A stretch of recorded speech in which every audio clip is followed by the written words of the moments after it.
Se a história do Vasco da Gama fosse recontada hoje com frieza absoluta, sem nostalgia, sem votação popular e sem apego emocional, só cruzando critérios objetivos, o time que aparece é esse. E já aviso, ele não foi montado para agradar. Porque a pergunta é simples e incômoda ao mesmo tempo. Quem realmente sustentou a história do Vasco dentro de campo? E tem um detalhe que muda tudo. Dessa vez, a inteligência artificial não ficou presa aos 11 titulares, ela teve liberdade para escolher um 12º jogador. Segundo a própria análise, sem esse nome, o time não fecha. Eu vou guardar esse nome para o final, mas presta atenção no caminho até lá. Porque o primeiro corte começa onde um time histórico precisa ser inabalável, no gol. Moacir Barbosa aparece como escolha quase incontestável. Não é só por ser o símbolo do expresso da vitória, é por ser base. Barbosa fez 431 jogos pelo Vasco. Isso não é detalhe, é uma era inteira defendendo a mesma camisa. E numa geração que virou referência, ele não foi coadjuvante, foi liderança, foi segurança, foi presença. A campanha sul-americana de 1948, tratada como marco internacional, passa pelo que ele representava ali atrás. E o peso histórico dele não ficou preso ao passado, o CT do clube leva o nome dele, como reconhecimento de ídolo de verdade. Para a inteligência artificial, nenhum outro goleiro carrega tão bem a identidade vascaína. Na lateral direita, a inteligência artificial vai num nome que muita lista esquece, mas que o vascaíno mais velho respeita na hora. Orlando Lelé entra pelo conjunto, regularidade, longevidade e presença em jogo grande. Foram 320 partidas pelo clube, num período em que o Vasco precisava de estabilidade defensiva e pulmão. Lelé não era o lateral de vitrine, era o lateral que não deixava o time quebrar. Marcação firme, entrega física, segurança em clássico. E quando a seleção tenta ser justa com a história, esses nomes de sustentação aparecem, porque sem sustentação, o time bonito vira memória fraca. A zaga começa com peso de capitão. E o Deraldo Bellini entra como eixo moral e técnico. O Vasco não ganha só um zagueiro, ganha um líder. Leitura de jogo, imposição, comando e principalmente mentalidade vencedora. Ele representa aquele tipo de presença que organiza o time sem precisar de discurso, o cara que transforma a defesa em território. Do lado dele, Mauro Galvão fecha a dupla com um perfil mais moderno, técnico, frio, posicional, decisivo. E aqui o argumento é direto. Se você quer contar a história do Vasco campeão da Libertadores de 1998, você passa por Mauro. Capitão, referência de saída de bola, comando defensivo em noites de pressão máxima. O Vasco dos anos 90 teve talento, teve estrela, teve ataque de cinema, mas precisava de alguém para segurar o time quando a partida virava caos. Para a inteligência artificial, Mauro é esse cara, o ponto de equilíbrio entre brilho e risco. Na lateral esquerda, a escolha recai sobre um nome com história, títulos e identidade de formação, Mazinho. Lateral de elite no Vasco, protagonista numa fase que recolocou o clube no topo nacional. Ele saiu com 232 jogos, e carrega no currículo vascaíno o Brasileirão de 1989. E tem um detalhe que pesa no critério frio, Mazinho foi bola de prata 3 vezes seguidas, em 1987, 1988 e 1989, o que aponta consistência em alto nível, não só pico. Ele representa equilíbrio, o lateral que defende, apoia, fecha por dentro quando precisa, e não vira buraco. Em seleção histórica, isso vale ouro. Agora sim, o meio-campo. Aqui a temperatura muda, porque quando a inteligência artificial monta o coração do time, ela para de pensar em nome bonito e começa a pensar em controle. Quem dita ritmo, quem segura a pressão, quem decide quando o Vasco acelera, e quando o Vasco respira. Pela direita, Geovani, o pequeno príncipe, aparece como organizador criativo dos anos 80. Visão de jogo, passe de ruptura, protagonismo em clássico, referência técnica de geração. Geovani é o tipo de nome que explica um Vasco competitivo sem ser óbvio, o Vasco que pensava o jogo. No centro, Danilo Alvim representa uma base tática que atravessa décadas. Volante com alma de meia, aquele tipo raro que marca e pensa. No expresso da vitória, ele era o cérebro do sistema, o jogador que controlava o tempo do jogo sem precisar aparecer toda hora. Para a inteligência artificial, Danilo é fundação, é o eixo que dá estrutura para o resto brilhar. Ao lado dele, Juninho Pernambucano puxa o time para a era recente com um argumento impossível de ignorar: decisão. Bola parada como arma, Frieza em jogo grande, liderança técnica. Juninho é o cara que muda um jogo travado com fundamento só, e em um time histórico, isso é ouro. Porque quando o jogo fecha, quando o estádio vira pressão, alguém precisa resolver, e a assinatura dele é justamente essa. E aí vem o encaixe que dá identidade ao desenho. Felipe entra no meio como maestro. Ele começou brilhando como lateral, mas virou símbolo do Vasco pela capacidade de criar, controlar e acelerar. A marca de mais de 350 jogos aparece em qualquer recorte sério, e o clube já registrou Felipe com 362 jogos em um marco comemorativo. O ponto é a função. Ele transforma a posse em chance, e chance em pânico para o adversário. O Vasco do fim dos anos 90 tinha potência na frente, mas precisava de um cérebro que não tremesse quando a partida virava trocação.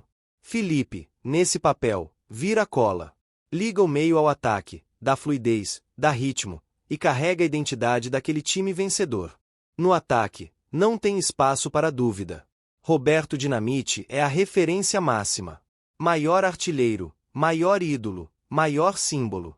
São 708 gols pelo Vasco, em 1.110 jogos, um número que por si só já fecha discussão para muita gente. E o que a inteligência artificial valoriza aqui é continuidade. Dinamite não foi estrela de fase curta, foi o Vasco por décadas, presença, decisão, camisa. Ele atravessou gerações, mudou o time de patamar em mais de uma fase, e aparece quando a história do clube precisa de um rosto principal. E tem um ponto que pesa no critério frio, não é só fazer muito gol, é manter impacto em todo tipo de cenário, em fase boa e em fase ruim, com o time voando ou pressionado. Ao lado dele, Romário fecha a dupla com genialidade que decide rápido. Meia chance, um golpe, um gol. Romário teve no Vasco capítulos que viraram memória coletiva, títulos, retornos, impacto. Ele entra com um perfil diferente do Dinamite. Dinamite constrói, sustenta. Romário resolve. O atacante que parece fora do jogo e, do nada, mata. Quando você junta com Dinamite, a inteligência artificial enxerga dois tipos de gol, um de volume e história, outro de instinto e crueldade na área. E isso, em seleção histórica, é um encaixe difícil de bater, porque o time não fica refém de um único jeito de atacar. E é aí que entra o ponto mais polêmico, o 12º jogador. Um nome que completa a ideia do time. E a inteligência artificial escolheu Edmundo, o animal. E aqui não é homenagem, é ferramenta. Esse time tem controle, tem cérebro, tem bola parada, tem finalização. Mas faltava ruptura, faltava explosão, faltava o cara que entra e muda o roteiro mesmo com o jogo amarrado. A justificativa é funcional. Edmundo é isso. Versátil, agressivo, decisivo, especialista em jogo grande. Ele bagunça a marcação, muda a energia do time, força o adversário a se adaptar. E para lembrar o tipo de impacto que a inteligência artificial está comprando no banco, basta pensar no golaço contra o Manchester United no Mundial de 2000. É o tipo de jogada que desorganiza qualquer defesa e muda o clima de uma partida na marrã. Só que toda lista assim cobra um preço, porque o time cabe em 11, mas a história não. E aí vem a parte que gera mais debate do que qualquer escalação: quem ficou de fora. Porque quando você monta um time com critérios frios, você corta ídolos.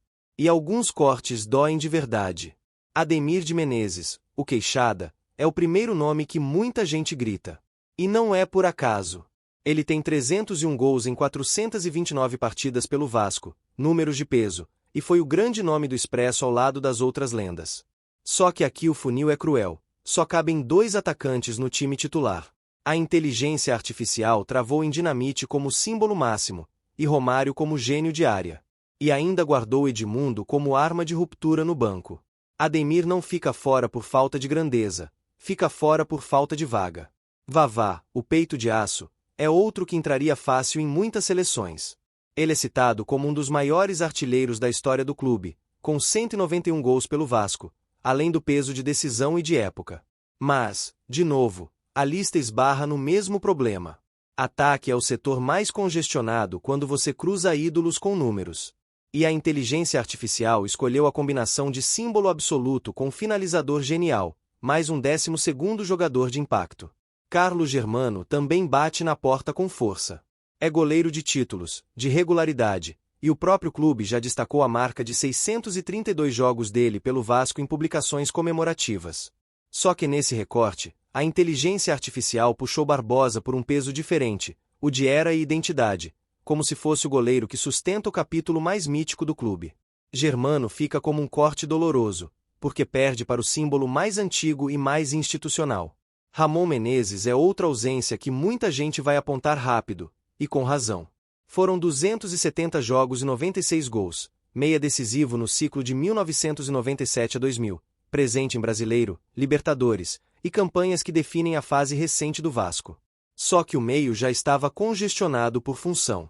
Danilo pela fundação tática, Juninho pela decisão em momentos-chave, Felipe pela criação e controle, Giovani pela identidade dos anos 80. Ramon não fica fora por falta de importância, fica fora porque a concorrência direta no setor é absurda. Alcir Portela entra no debate com um peso diferente, peso de camisa. Foram 511 jogos, capitão do Brasileiro de 1974, liderança histórica, e com uma marca que chama atenção até hoje, jamais foi expulso. É o tipo de jogador que dá chão para qualquer time. Só que a inteligência artificial, aqui, preferiu Danilo como volante que além de sustentar, organiza, e completou o meio com mais criação ao redor. No ajuste fino, Alcir perde por encaixe de função, não por tamanho. E tem Orlando Peçanha, defensor gigante, com 338 jogos pelo Vasco, títulos fortes nos anos 50, e peso de seleção. Ele é daqueles nomes que muita gente coloca no papel antes mesmo de pensar. Só que a inteligência artificial já fechou a zaga com Bellini, como capitão histórico, e Mauro, como símbolo do título continental de 98. Orlando vira aquele corte que parece injusto, mas que nasce de uma escolha de eras bem específicas. E é exatamente isso que transforma essa lista em debate. Ela não tenta ser unânime, ela tenta ser coerente, mesmo que doa. Agora eu quero saber de você, mas sem resposta genérica. Qual é o primeiro nome que você tiraria desse time, e quem você colocaria no lugar, com justificativa? E sobre o 12º jogador, Edmundo faz sentido como arma de mudança, ou você colocaria outro no lugar dele? Comenta aí que eu vou responder os mais completos, deixa o like e sua inscrição para fortalecer. E compartilha com um amigo que sempre discute escalação. Até a próxima!